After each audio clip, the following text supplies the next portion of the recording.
Congresswoman Gabbard, you took issue with Senator Harris confronting Vice President Biden at the last debate. You called it a, quote, false accusation that Joe Biden is a racist. What's your response? I want to bring the conversation back to the broken criminal justice system that is disproportionately negatively impacting black and brown people all across this country today.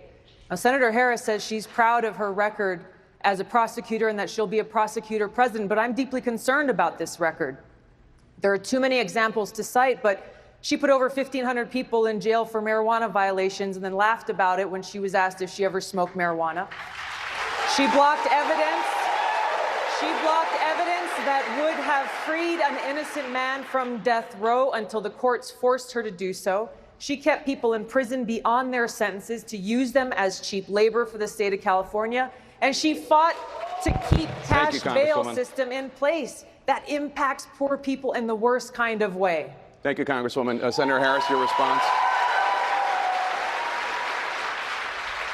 As the elected Attorney General of California, I did the work of significantly reforming the criminal justice system of a state of 40 million people, which became a national model for the work that needs to be done. And I am proud of that work.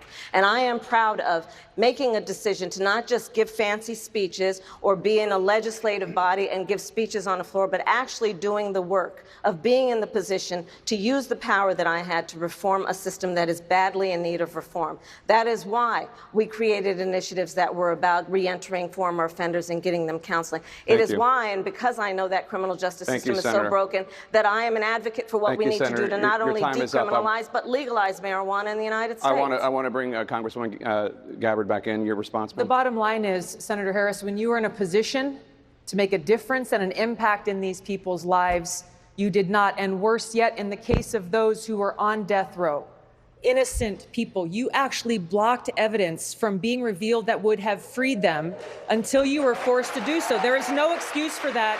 And the people who suffered under your reign as prosecutor, you owe them an apology. Senator Harris.